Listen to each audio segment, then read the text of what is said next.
And joining us now, we're excited to have her back, of course, with Athletes Unlimited. You can see her this weekend on the ESPN Family and Network. She'll be on Team Chittister, who will be retiring this upcoming year. Of course, former Oregon great behind the plate. Has been part of Team USA this year. Of course, been a part of Athletes Unlimited all 3 seasons. Also a part of AUX, part of maybe the greatest game, one of the greatest softball games ever played back in AUX. I speak of Gwen Svekis back with us here on In the Circle. How you doing? I'm great, Eric. How are you? Doing good. What's been this season like for you from an Athletes Unlimited? I think this has been a historic year for all of you with the AUX launch back in San Diego, which I think was dramatic and exciting, as we'll talk about, and also being on ESPN Family and Networks on ESPN, ESPN2, ESPN Youth, and ESPN, online as well throughout the year. What's it been like so far? Yeah, it feels like we have a lot of momentum growing behind us, which every year has felt that way, but it feels that way more than ever. It feels like our player group is as talented as it's been.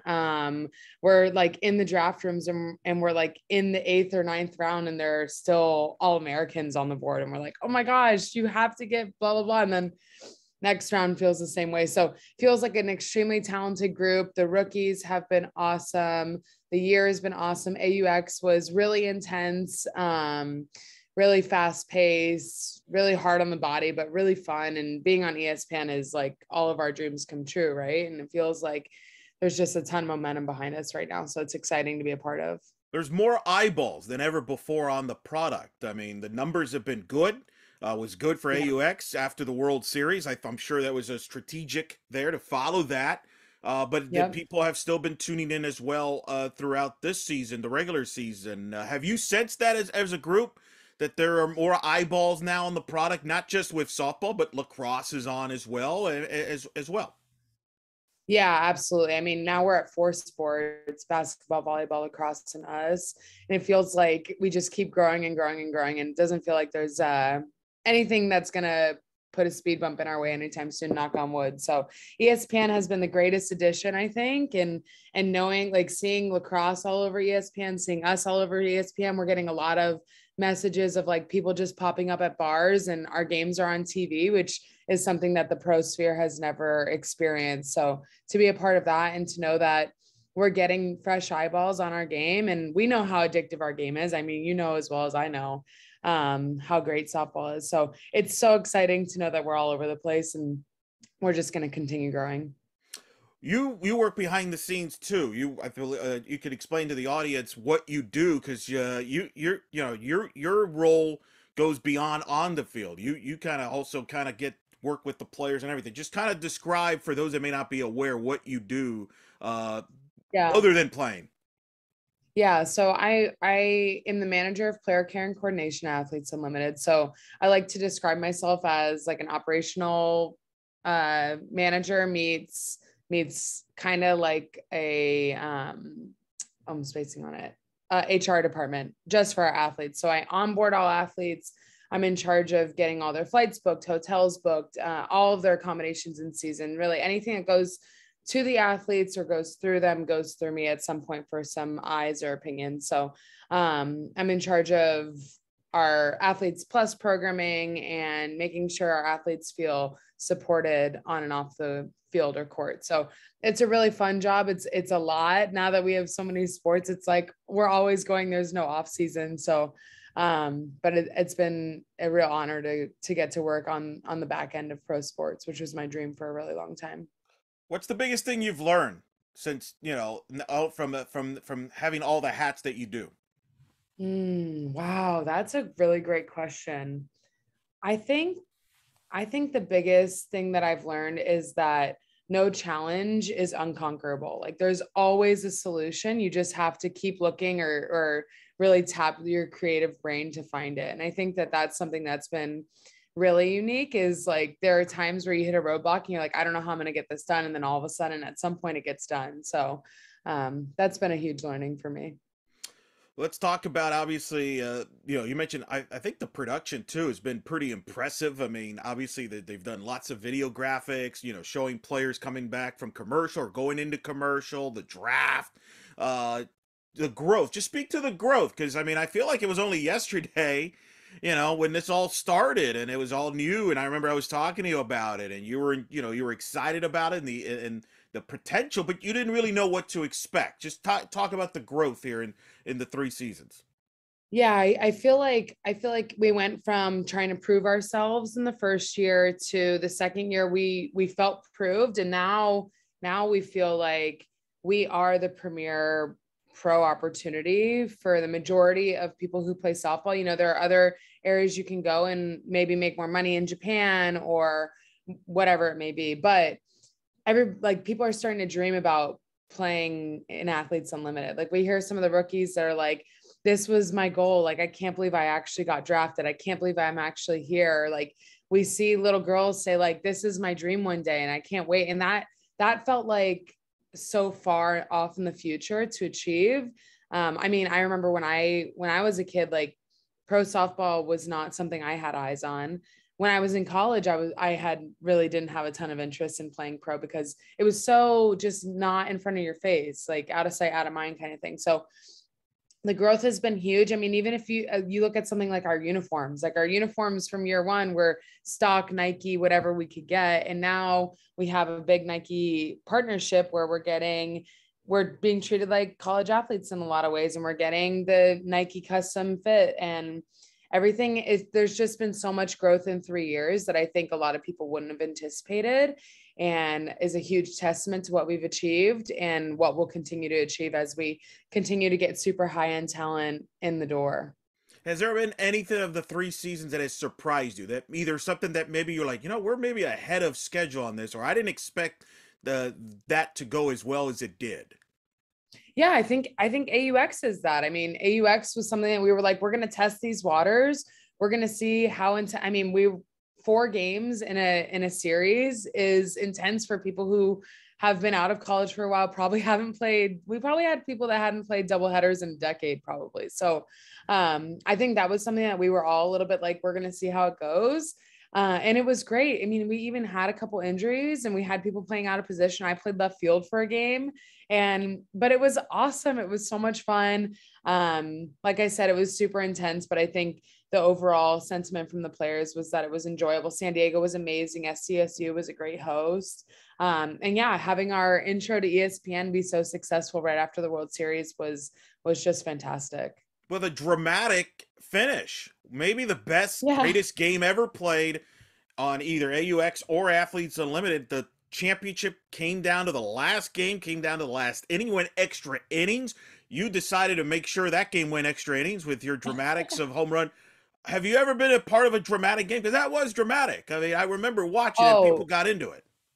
yeah, Eric, that was the best. That was probably, I mean, there's a little bit of recency bias, but I think that's the best game I've ever played in. And I don't know if one will ever top it. Like, I think part of the dramatics that don't even get realized is that Courtney Gano and myself had kind of rough AUXs. Like, we didn't have the seasons that we intended to have, that we trained for, that we were ready for. And so to come into it and to feel so defeated at times, and then I hadn't won a game. I won the first game and then I hadn't won a game until that last game. So I was like on the longest losing streak of my whole career since I started this beautiful game. And I was feeling super defeated. And I know Courtney was kind of in the same realm as me. So to have us two be the ones that stepped up and got the job done was amazing. But I have to give a shout out to the captain that week, who was Sam Fisher. I had never played on a team with Sam Fisher before, and she was just such an incredible leader, had so much faith in us. Like, she made me feel like I could do anything. And I feel like that goes a long way in a game that is so filled with failure. So it was one of the best games, if not the best game I'll ever play in. And to be a part of the dramatic finish is like cherry on top. Was everybody that was playing, were you all aware what was at stake? Like each individual for each team. Like I have been curious about that. As you're playing, are you aware? Hey, if this goes a certain way, this is how the results may play out. I mean, going into the weekend, we were like, let's get Sam in the top 4. Like, let's get our captain, or in the top 3, I guess. Let's get our captain in the top 3. And then we had lost a couple games. So we kind of knew that had slipped away. We knew that stuff was on the line, but I think at that point we were just sort of like, this is the last game. We're going to have fun. We're going to win. We're going to get ourselves as high up as we possibly can. But other than that, I don't think we realized that like Rachel Garcia and Danielle O'Toole's spots were kind of indicative on how the game went. So it was very interesting to hear more about it after the game.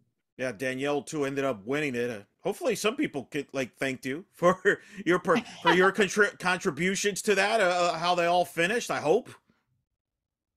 Uh, no, but I don't think people are thinking about it like that. I think Oh, it's just like this is, I'll but tell like you. you can see them in the stands and their reactions on the Yes. bombs. It's like that is like they know what's going on. You know what I mean? Oh yeah, like they were showing. I think Rachel was on the stands there, and they were kind of showing her and stuff. And the Yeah. broadcasters, they were putting pressure on you. Every time you're at the plate, it's like, hey, this is what's at stake. And you're at the plate. You made them look good. You developed. It was Chucky Kemp and Madison Shipman, I believe, was doing the broadcast of that particular game, Yeah. and that was incredible. What went behind the thinking?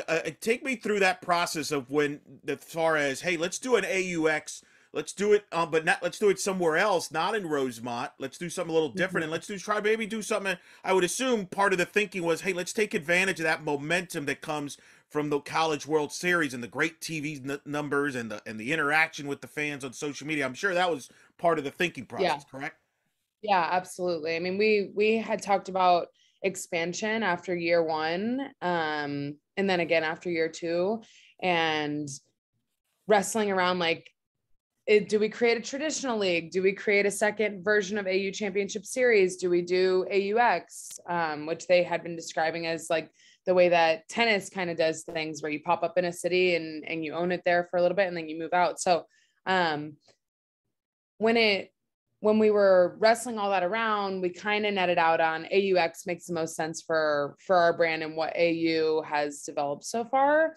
And so then we were talking about times of the year, and we were like, well, a lot of our player group is our coaches. So it's tough right now at this moment when we're not quite making enough to be full-time athletes to put it in a space where we're losing a chunk of our player group to their job, to their full-time job. So we knew that had narrowed it down to really the winter and the summer. And then we were like, well, why wouldn't we just follow the World Series? And why wouldn't we just piggyback on that? Especially this was when ESPN started getting the works. It's like, let's piggyback the World Series. Like you said, take that momentum, maybe get some of the kids that were stars in college. We couldn't get any World Series kids because the turnaround's too quick, but we did get someone like Georgina Cork, who was an absolute star in college. We got to see her on the pro stage, and that was so exciting to like have those names that were fresh off this amazing collegiate experience to join our group and continue that momentum in their own career. So that was really cool. And then, yeah, we decided on San Diego because I mean, I'm sure there are reasons that I'm even unaware of, but we know how big the fan base is in Southern California. So that's the birthplace of softball. So we figured, why not try to go somewhere where we know that there will be an inherent fan base. And then we had connections to San Diego State through Victoria Hayward. So it all really just worked out pretty easily from there. Describe what's it like working with the players, because you mentioned Georgina Cork, for example. She just played. She's got her schedule. She's playing with Great Britain and Europe. Other players are coaches, things like that. So there's a balancing act, right, with the schedules and everything like that. Just how do you all work together to make it work for each individual that has maybe something different going on the side? Yeah, I think it's tough. You can't please everybody. I think something we really try to focus on is how do we make the best opportunity for the bulk of the group. So that's managing international play, that's managing other pro options, other pro opportunities, that's managing full-time jobs. And like I said, you can't please everybody. At some point you kind of have to choose a population that you are going after to allow to play in the league, and go from there. Like it would be a dream to get the Americans that are playing in Japan to be able to play in Athletes Unlimited, because the first couple of seasons when we were playing back in September, there was that barrier to entry because that's when they start their second half of the season. So we never had the opportunity to get them. Now we've moved up. Unfortunately, with COVID and quarantine, there's still a chunk that we can't we don't have access to because they're required to go early in quarantine and they would miss a chunk of our games. But my hope is that at some point there's the opportunity for people to play all summer if they would like, and then go elsewhere and play wherever they want elsewhere. And then at some point, hopefully we'll all feel like pro softball players full time, and people can worry less about getting supplemental jobs to increase their income. So we'll see. That's a dream. That's the 5-10 year plan. We're speaking with Gwen Svekis here of Athletes Unlimited. I should have asked you this right at the beginning. That's how are you doing? Because the last time I spoke to you, you were it was during Team USA press conference where you had just made the team this year for the World Games, but you were hurt. You had an injury, and I asked you about your status about that. So take me through that this year for you, because this has to be one of the busiest years for you, because you made Team USA. But then there's the added stress because you suffered an injury. And so you had to work your way to make sure you make it back to take part and be a part of Team USA, which they were playing in the World Games at Birmingham. They would go on to win the World Games, which turned out to be also the World Championships and stuff. So just take me through that calendar from, hey, you've got an injury, but yet I made Team USA. I got to get ready for that. And I got to get ready for the Athletes Unlimited season, which, oh, by the way, it's going to start sooner with an AUX. Yes. And working 9 to 5 along the way. It was absolutely the busiest year of my life. And just craziness. I'm very thankful to those that helped me get where I am right now. So in January, I hurt my knee at the USA tryout, missed half the tryout, and then saw my name on the alternate list for the World Games. And I was like, oh my gosh, like, that's so cool. I can't believe that. It must mean something. So I got to work. I was supposed to leave about a week after USA tryouts to go be in Vegas for our basketball season, but I couldn't walk without crutches. So I ended up staying home for the entirety of basketball season. So I was home rehabbing. I had an awesome physical therapist. His name's Jack, and he's my age. So we were very much peers. We became good friends, and he's a young juggernaut that was like ready to step up to the plate. Like, I told him exactly the task ahead of us and what I needed to return for. And he was like, great, I got you. And he worked my butt off. He really pushed me to limits I didn't really know I had, and got me healthy again. So then February comes and I have to go, I get to go to Dallas to work for our volleyball group. And that's 2 months. So I lived in Dallas for 2 months, training, rehabbing, all that. But I really actually took a couple steps back physically because there was so much standing, and my rehab was pretty high impact at the time. So I took a few steps back and like couldn't get back into a squat again. And so I got home after volleyball season and went back to physical therapy with Jack, got in a really good space. And then I literally completed my testing that cleared me to play 2 days before leaving for AUX. And I hit all the numbers I needed to hit. And so it was kind of like, you're ready. You just got to trust that you're ready and go do it. So then I went to AUX. I was obviously extremely anxious because I hadn't caught anything at all that whole time. Like, the max I had been squatting was 2 minutes at a time and then getting up out of it. And so going into double headers and in this intense environment was very scary for me. I'm very proud of myself for getting through. I feel like I was still knocking some rust off a lot of AUX, that's fine. That's expected. And then I wrapped up AUX, flew home to Omaha, Nebraska, had 2 days, like literally 48 hours. And then I got on a plane to Georgia, which is where we trained the week before Birmingham. That was amazing. The coaching staff that USA put together was incredible. I can't speak highly enough about them.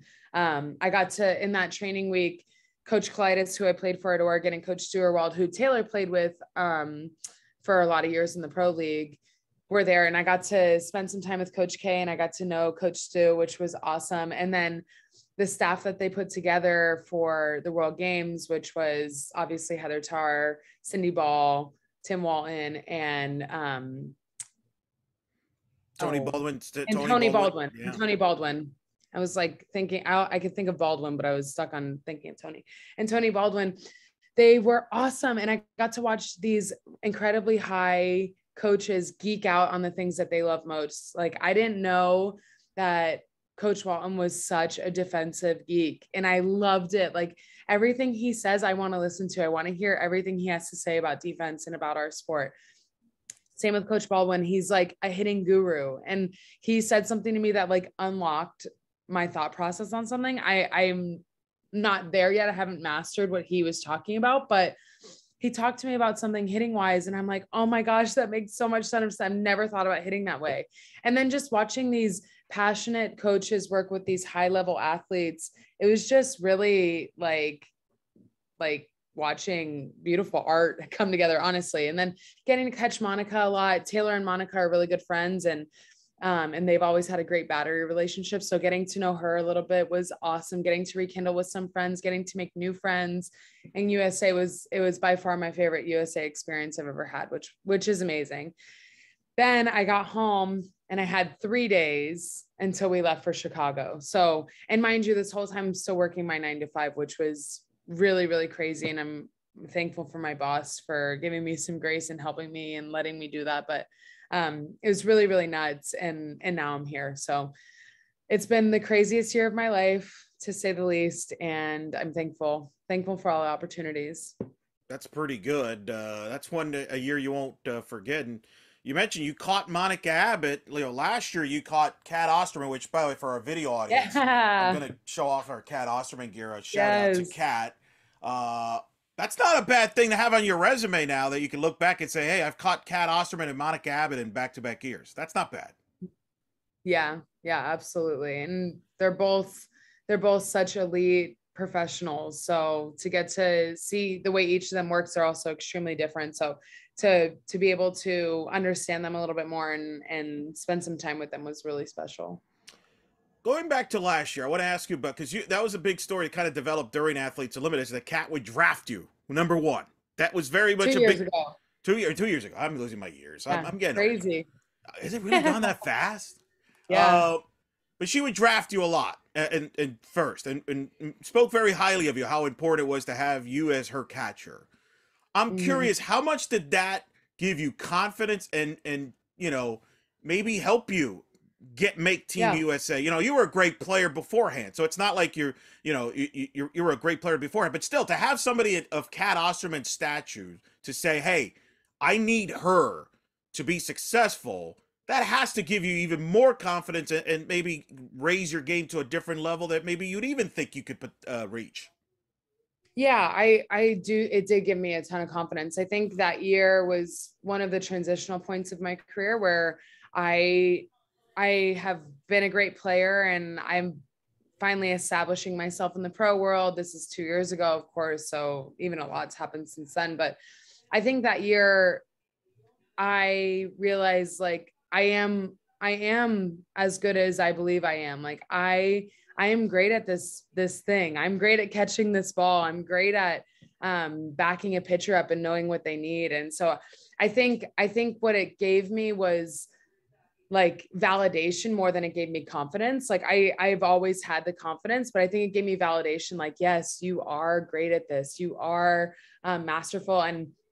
And to have her pick me week over week was like, it was so amazing. And then last year I was with Alicia Ocasio almost the whole time also. So my experience at AU has been so different from others because everybody's used to constantly being thrown around into new situations. I actually had probably the most stability of anybody who was drafted. Like I was drafted to Cat almost the entire, if not the entire first year. And then I was with Lily almost the entire second year. And the difference between the first year and the second year is the first year is I got the validation. The second year, I felt like I really blossomed into Gwen Svekis, the catcher, rather than like I'm the personal catcher of these certain pitchers. Like I felt like I became my own entity, and where people wanted to throw to me because I know how to pitch call or because I know how to manage a bullpen or whatever it may be. So it really was a good catalyst for me to get that validation that I probably was unintentionally seeking in my career.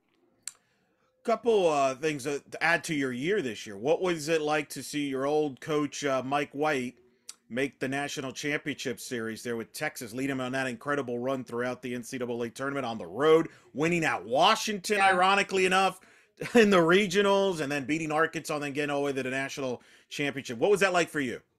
It was so awesome. I like there's a part of me, I'm a duck through and through, but there's a part of me that bleeds some burnt orange for sure, because that's where my family is in terms of Coach White, and Coach Spencer and Coach Quico were there for a while too. So I definitely have some ties to the Longhorns. And so to watch them compete and battle and make it all the way to the championship series was incredible. I thought for a split second about going, but I obviously had no time. You heard my schedule for the year, but Yeah. to see them go so far and have this Cinderella story where people had really counted them out after the Clearwater tournament. I remember I texted him after Clearwater tournament. I was like, if anybody can turn this group around, it's you. And we stayed in communication a little bit throughout the year. And so to watch him get those guys there, and well, I mean, the girls really got themselves there, but I know Coach White and I know his preparation, the way that he can prepare a team to compete. So to watch them have that success was amazing. It was so cool and like such a Cinderella story. I wish they could have pulled it out, but Oklahoma was a hell of a team.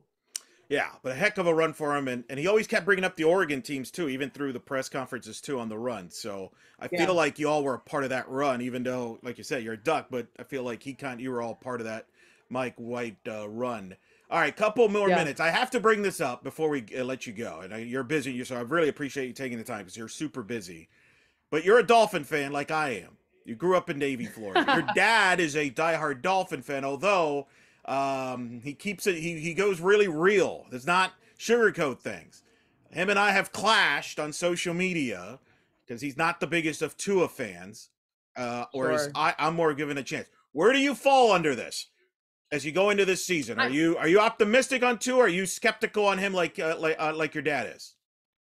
Listen, apple doesn't fall far from the tree. I don't watch Dolphins games the way that I'm sure you do. And I definitely don't watch them the way my dad does. I've fizzled out as a Dolphins fan, but he is the smartest Dolphins fan I've ever met. I mean, that guy can walk into a game and predict the score and predict who is involved in the winning. And he's usually spot on. So, and I'm also a Herbert's a Duck. So like, do I wish that Herbert was a Dolphin? Absolutely. 10 times out of 10. So I'll follow my dad on this thought process. Listen, could he give the guy a chance a little bit more?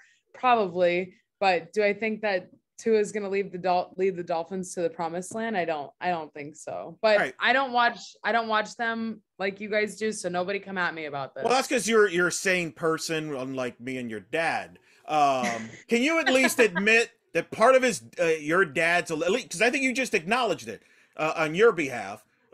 So I think your dad, part of this is he is a little biased towards Herbert because he's a Duck. That's part of it. Well, Herbert also, I mean, like it's a little, he was saying this before the draft. But hindsight's also 2020. Herbert's had an incredible pro career and Tua hasn't been terrible, but hasn't been great either. So no. And I've been the first to admit that. I just give him a chance. It's not like he's had the best of surroundings there. Your dad should know better. The Dolphins are a dysfunctional franchise. I mean, absolutely. I mean, what do you expect? He's just hoping that they can get it together one of these years. That's all. Yeah, him and me both. Biggest Dolphins fan you'll ever meet. Even though you seem. Yeah, we're both. Yeah, we do clash. Nothing personal, but it gets ugly on social media. It does. It gets tense because he's got all these numbers too that he's like, where do you have time to look up this stuff? Like he's just kind of his whole job. That's his whole world. I know, but he's just got some absurd stuff. But anyway, that's me and your dad's problem. Last thing, tell the audience one more time where they can find out more information. You're going to be playing for, Team Chittister this week, which is going to be special because she announced her retirement. So this is her last year. So, which is kind of always unique when you see great players go out on their terms. Tell the audience where they can find you as well as to get merchandise like I have on right now for the YouTube audience. Yeah. And then as well, obviously the ESPN Family and Networks, which is big all summer. Yeah, you can follow me personally at Svekis21. That's any of my social medias. And then you can follow along with the league at AU Pro Sports. Again, that's on all. And then there's a softball specific one if you go to our Instagram page. So we have an awesome content team that is constantly pumping out some really high-end content and some storytelling. They just released an On the Roster episode, which is basically a docu-series following Sis Bates. They released Odyssey Alexander a couple weeks ago. So some really interesting content on our pages. I suggest people follow along. Oh, and then merchandise. You can just go to our website at auprosports.com. We've got awesome merchandise. My favorite thing is the Love is Unlimited t-shirt. So it's tremendous. You all coming up with different stuff, right? Like I feel like you're always thinking. I remember when I had Victoria last year. That's a big thing. You're always thinking, and what can we do to enhance the product to help, with merchandise or content like docuseries, like you were mentioning. I'm not even going to ask you what's next because it could be anything. You're probably thinking in your brain right now, like what is next? we never know. There's so many things ahead of AU. I'm so excited for it. Well, I'm excited for you. Congrats on the year you've had. I know it's been a challenging year with the injury, but to be a part of the red, white, and blue Team USA representing, and then the success you're having right now with AUX and then Athletes Unlimited, I'm so excited and proud of you. Always a pleasure having you on. Thank you for doing this. I know you're super busy, but I always enjoy talking to you. So thanks for coming on. Have a good luck, and we'll talk soon. Thanks, Eric. I appreciate it.